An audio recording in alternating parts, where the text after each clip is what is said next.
más fácil aprender idiomas cuando somos chiquitos? ¿Por qué a los niños se les hace más fácil captar la información cuando están en una edad temprana y sobre todo cuando esa información tiene que ver con un idioma en especial?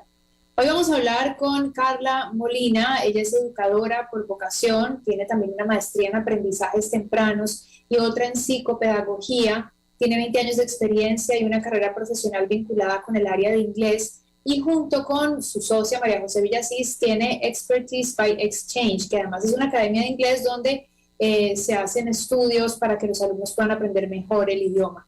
Justo vamos a hablar con ella porque nuestra intención hoy es aprender un poco más sobre esos procesos de aprendizaje que tienen los niños. ¿Qué pasa en esas mentes tan abiertas al aprendizaje? Carla, bienvenida al programa. Hola, Clara María, ¿cómo estás? Muchísimas gracias por la oportunidad.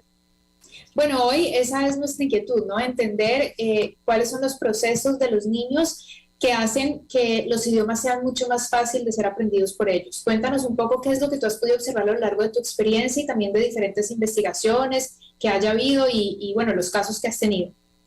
Bueno, específicamente con los niños, y si hablamos del aprendizaje de un segundo idioma, todo se vuelve mucho más sencillo, mucho más simple que si el estudiante tiene un poco más de edad, ¿verdad?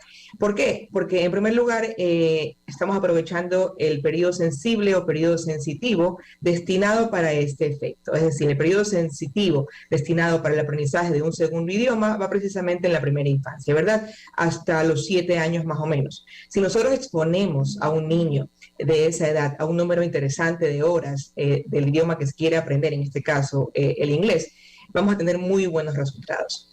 Yo a lo largo de mi carrera, como bien lo nombraste, tengo más o menos 20 años de experiencia vinculada netamente al área de inglés. Sí noto muchísimo la diferencia y pruebo cada día, cada año, esto que te cuento. Mientras el alumno es expuesto al idioma, cuando es más joven, 2, 3, 4 años, el resultado y la adquisición del mismo es muy natural. El método también que se utiliza es completamente diferente al método que se utiliza cuando el alumno ya es un adulto, por ejemplo. Se proponen actividades de total inmersión para que el alumno simplemente aprenda de forma espontánea. Es igual como cuando el alumno está aprendiendo la lengua materna. Tú tienes un hijo, obviamente por ejemplo, tenemos 2 hijos, uno habló más rápido que otro, cada uno obviamente va a hacerlo en la medida en que esté listo pero los primeros meses, el primer año, lo que el niño hace es estar decodificando el idioma al que está expuesto. Comienza a adquirir vocabulario, comienza a poquito aprender las estructuras gramaticales del idioma y cuando ya está listo comienza ya a emitir palabras independientemente de que formen frases y luego frases sencillas. Igual pasa con el inglés. Comienzan a poder hablar en monosílabos, luego mezclan el inglés con el español, usan el Spanglish, hasta que poquito a poquito comienzan ya a producir frases más estructuradas, de una manera espontánea y natural. El método para trabajar con ellos es totalmente diferente y lo que se hace es lo que te cuento. Se propone actividades muy interesantes, divertidas para ellos, muy lúdicas, para que el estudiante simplemente se involucre y de una u otra manera aprende sin darse cuenta. Básicamente eso. Cuando tú dices unas horas suficientes, o sea, ¿cuántas horas suficientes es diarias o semanales? ¿Cuánto estamos hablando de un número importante de horas para que el niño pueda captar este idioma distinto, este idioma secundario? Mira, la oferta educativa en la actualidad es variada, ¿verdad? Tenemos instituciones que te ofrecen todo el día en inglés. Obviamente van a tener resultados mucho más rápidos, son más inmediatos porque la exposición es mucho más mucho más versus lo que podría ofrecer otro tipo de institución. Normalmente 3, 4 horas diarias es bastante bueno como para que ellos, estando en un ambiente latino acá, en nuestro país, estoy hablando de nuestro medio actual, podamos tener unos resultados bastante rápidos. ¿Qué pasa en el niño cuando, por ejemplo, tú le estás hablando español en casa, inglés en la escuela? ¿Cómo ellos logran diferenciar? O tal vez español e inglés en casa y español e inglés en la escuela. Al niño no hay que decirle, esto es español, esto es inglés. Para nada, porque obviamente lo que ahí vamos a hacer es que él comience a traducir. Lo que queremos lograr es que él no piense en el idioma materno y no traduzca, sino que simplemente logre pensar en los 2 idiomas, ¿verdad? Lo que pasa con estos niños es que diferencian perfectamente cuál idioma es el que se está refiriendo a él. De repente, en algún tipo de modelo educativo también tenemos una maestra de español, una maestra de inglés y le hablan al mismo tiempo en los dos idiomas y el niño sabe a cuál referirse en qué idioma, dependiendo del idioma que la persona le está ofreciendo, ¿verdad? Se refiere a la maestra de inglés en inglés y a la maestra de español en español, porque tienen esa capacidad, esa flexibilidad neuronal también, que es importantísima. Es como que tienen un switch incorporado. Yo siempre lo grafico de esa manera. Es como que prendes y apagas un switch y él puede perfectamente pasar de una estructura gramatical a otra. Sí, es curioso porque pareciera que nosotros desde donde estamos los vemos y no entendemos su forma de decodificar, porque ya es como si nosotros analizáramos demasiado nuestra forma de decodificar el lenguaje. Ahora, ¿cuál es la diferencia entonces con, por ejemplo, un adolescente? No es lo mismo entonces tú decías un niño de 0 a 7 años que tal vez un chico de 14. Sí, correcto. La primera diferencia es que se ha pasado ya este periodo de tiempo, ¿verdad? Esta ventana del que te he hablado del periodo sensitivo, periodo sensible. Ciertamente, sí, los adolescentes tienen también una buena ventaja que es que normalmente ahora están expuestos al inglés. Las series, las películas, la música los influyen mucho y eso también hace que ellos estén captando y estén expuestos sin querer al idioma, ¿verdad? Y eso también ayuda a que ellos suenen un poco más cercano a los nativos, que también es lo que queremos lograr. Cuando te enseñamos inglés, lo que queremos lograr es que suenes muy natural, que suenes como nativa y que no suenes como alguien que ha aprendido todo así como un Open English, por ejemplo.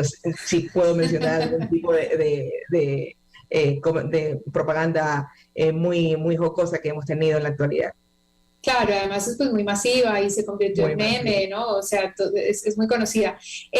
Y entonces, ¿cuál sería tal vez la diferencia con un adulto? Ya me explicaste más o menos con el adolescente, hay cierta flexibilidad, hay apertura y hay otras, podríamos decirle como otros estímulos, como a través de la música. Pero el adulto, yo por ejemplo te consulto, el adulto según yo tiene como muchas limitantes que tienen que ver tal vez con la personalidad, con me da un poco de vergüenza, no me quiero equivocar. ¿Por ahí va? Es lo que vemos todo el tiempo. Cuando tenemos alumnos adultos ya, esa es la principal barrera, mucho más que simplemente las habilidades que pudieran tener para poder lograrlo de una manera o en un corto tiempo, ¿verdad? Esa limitante que está en su mente es la que los bloquea muchísimas veces y no los deja avanzar en la medida en que podrían.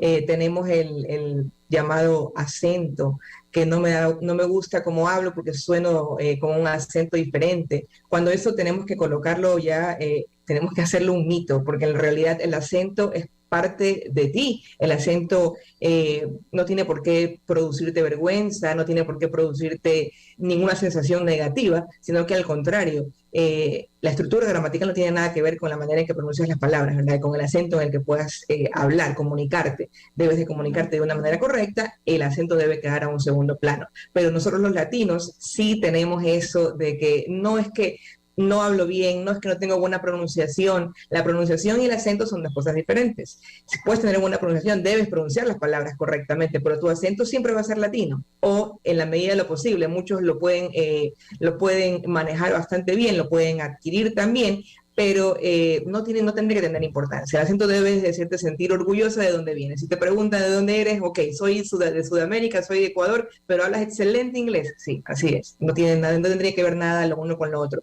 Pero eso está en la mente de muchos adultos, no los deja soltarse en una clase, no deja que comiencen a producir lo que podrían, porque de manera escrita o de manera haciendo pruebas de listening son muy buenos, pero cuando tienen que exponer algo, cuando tienen que explicar algo, la vergüenza es un factor que en realidad predomina muchísimo y es una lástima porque no los deja avanzar, como te digo, de la manera en que podrían hacerlo.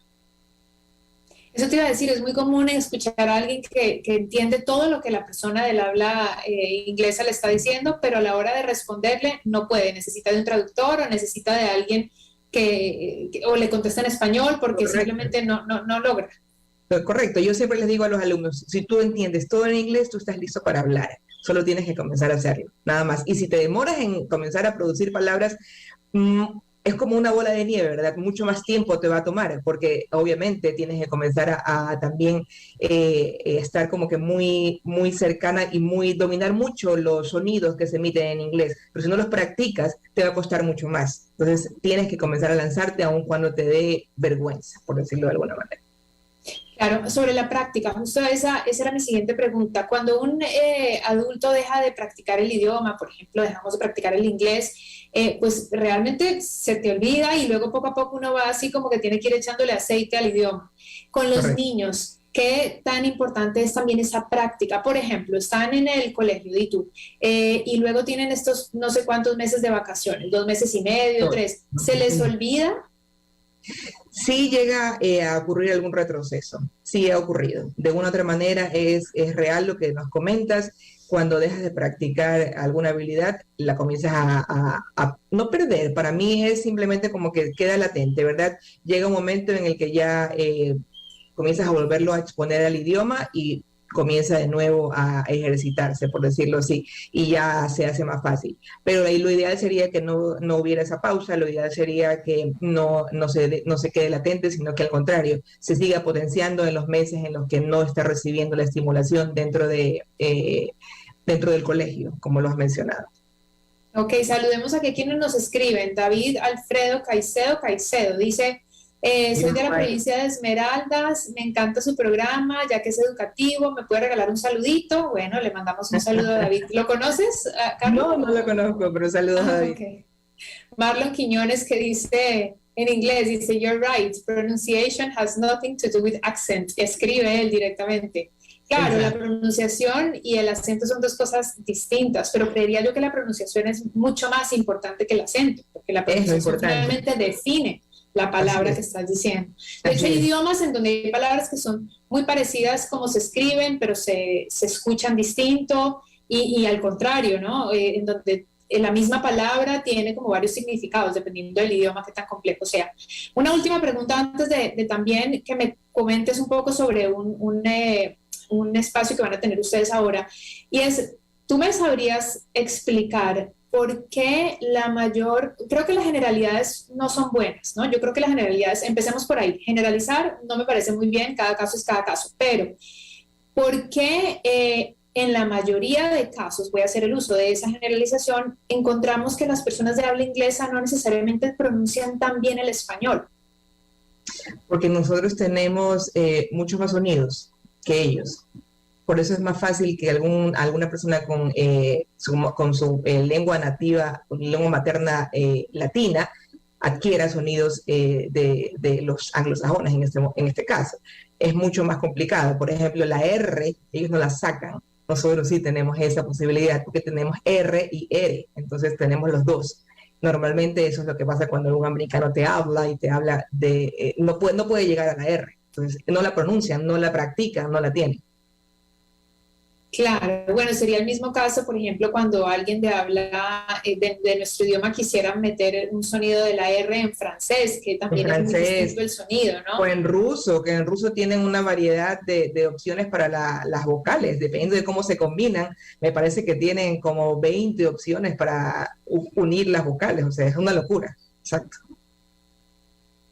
Pero no es que existen como niveles de dificultad por idioma, ¿o sí? Sí, cada uno de los idiomas, hay idiomas más fáciles de aprender, el inglés es en realidad uno de los idiomas que no es tan difícil de aprender, el español es uno de los idiomas un poco más complicados de adquirir.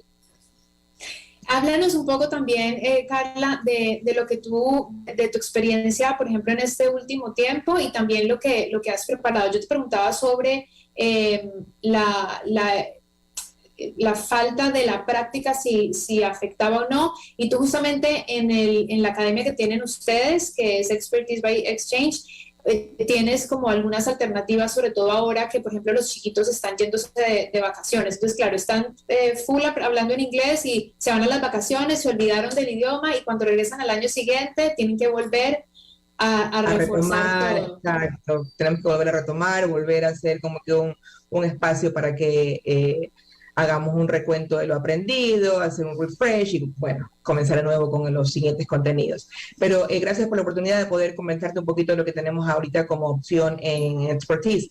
Vamos a lanzar unos English Camps, porque son obviamente de invierno, son los Winter Camps, pero como son 100% en inglés, los llamamos English Camp. Va a ser totalmente flexible, tenemos opciones para atender a los chicos en la academia, que es en Eliana Quintana, o también en sus casas. O sea, hacemos el expertise en expertise en la academia in situ o expertise at home. En este caso, la familia que contrata el servicio debe de, obviamente también juntar un grupo de niños como para nosotros simplemente enviar a la maestra, al auxiliar también y cubrir con toda la planificación de la semana. Estamos proponiendo 4 días a la semana, de lunes a jueves, de 9 a 12 del día. Son 3 horas diarias de inglés. En realidad es un tiempo bastante interesante como para que ellos estén haciendo diferentes tipos de actividades. El concepto del vocacional es diferente al concepto de la clase regular, obviamente. Se les propone actividades diversas, variadas, lúdicas, de toda índole, para que ellos se involucren en el aprendizaje y lo hagan de una manera muy natural y espontánea, ocupen bien su tiempo, porque eso también es otra. Muchísimas veces pensamos que vacaciones simplemente es no tener clases, no hacer nada con respecto a la parte académica o cognitiva, cuando en realidad el término vacaciones lo que significa es cambio de actividad. Si me tomo vacaciones de mi trabajo, de mis estudios, lo que puedo hacer, por ejemplo, es meterme a algo que me gusta, algún hobby que quisiera fortalecer, a cocina, arte, ciencia, robótica, pero también estoy aprendiendo, pero estoy cambiando de actividad. Ese es un poco lo que tratamos de hacer acá, ¿verdad? Por eso te contaba que el concepto es diferente, no es como una clase oficial o el grupo normal de clases durante el año escolar, pero la intención es brindarles una total inmersión durante esas 3 horas para que sus habilidades sigan siendo potenciadas de una manera completamente diferente. ¿Es para niños de qué edades? Desde los 3 años hasta los 10 años. Ok, ¿y es un mes o cuánto más? Marzo y abril, 2 meses. Vamos a iniciar inclusive, te cuento, el próximo lunes, el 21, porque ya teníamos padres que estaban solicitándonos hacerlo antes, entonces también hemos lanzado una opción por semana para que el que pueda, porque también tú sabes que en vacaciones de una u otra manera tenemos actividades planeadas con familia, viajes, y normalmente puede ser que solamente lo puedo tomar por 1 semana, 2 semanas, me voy de viaje, regreso, lo puedo tomar, o sea, hay esa flexibilidad como para todos los gustos y todas las necesidades. Ah, qué chévere. Bueno, muy bien, porque también las vacaciones pueden ser un poco enloquecedoras para los padres. Claro. Entonces, claro que... mejor que ocupen el tiempo aprendiendo algo y chévere, ya que estamos hablando de idiomas, pues que aprendan idiomas. Carla, si alguien quisiera más información, de repente nos puedes ayudar con una página de Instagram o página web. Sí, por supuesto. Nuestra página de Instagram es @expertise_by exchange y nuestra línea fácil 0999-129-129. Ah, perfecto, muy bien. Hoy hemos conversado con Carla Molina, ella es General Manager de Expertise by Exchange, que es una academia de inglés, es educadora por vocación, tiene además una maestría en aprendizajes tempranos, también otra en psicopedagogía y tiene más de 20 años de experiencia trabajando en educación en el área de inglés. Por eso ella ha sido nuestra invitada de hoy para hablar por qué los niños tienen una mayor capacidad de aprendizaje de los idiomas. Carla, te agradezco muchísimo habernos acompañado hoy. Muchísimas gracias a ustedes, encantada.